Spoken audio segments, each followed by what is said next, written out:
Palakkad KSRTC ഡിപ്പോയിൽ നിന്ന് ordinary bus മോഷ്ടിച്ച് കടന്നുകളയാൻ ശ്രമിച്ച സംഭവത്തിൽ പ്രതിക്കായി പോലീസ് അന്വേഷണം ഊർജിതമാക്കി. ഞായറാഴ്ച പുലർച്ചെയാണ് കെഎസ്ആർടിസി ജീവനക്കാരുടെ കണ്ണുവെട്ടിച്ച് മോഷണശ്രമം നടന്നത്. ഡിപ്പോയ്ക്ക് പുറത്തുള്ള പ്രധാന റോഡരികിൽ പാർക്ക് ചെയ്തിരുന്ന കെഎസ്ആർടിസിയുടെ ഓർഡിനറി ബസ്സാണ് അജ്ഞാതൻ സ്റ്റാർട്ട് ചെയ്ത് എടുത്തുകൊണ്ടുപോയത്.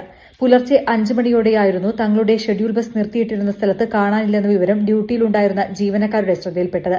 ബസ് മോഷണം പോയതാണെന്ന് തിരിച്ചറിഞ്ഞതോടെ ഒട്ടും സമയം കളയാതെ ജീവനക്കാർ സംഘടിച്ച മറ്റ് വാഹനങ്ങളിൽ ബസിനെ പിന്തുടരുകയായിരുന്നു. ജീവനക്കാർ തനിക്ക് തൊട്ടു പിന്നാലെ തന്നെയുണ്ടെന്ന് മനസ്സിലാക്കിയതോടെ പിടിയിലാകുമെന്ന് ഭയന്ന മോഷ്ടാവ് നഗരത്തിലെ മംഗളം ടവറിന് സമീപം റോഡരികിൽ ബസ് ഉപേക്ഷിച്ച ശേഷം ഓടി രക്ഷപ്പെടുകയായിരുന്നു. വിവരമറിഞ്ഞ് ഉടനെ സ്ഥലത്തെത്തിയ Palakkad town police case register ചെയ്ത് അന്വേഷണം ആരംഭിച്ചു. പ്രതി ഡിപ്പോ പരിസരത്തെത്തിയത് ഈ ബസ് തന്നെ മോഷ്ടിക്കണമെന്ന ഉദ്ദേശത്തോടെയാണോ അതോ മറ്റു വല്ല ഉദ്ദേശങ്ങളുമുണ്ടോ എന്നതടക്കം എല്ലാ വശങ്ങളും പോലീസ് സംഘം പരിശോധിക്കുന്നുണ്ട്. News desk media vision.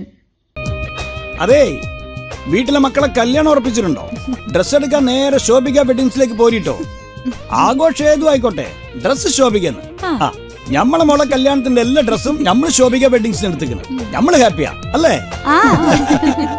Shobhika weddings, Kozhikode, Kanhangad, Koyilandy, Kuttiadi, Nilambur, Edappal.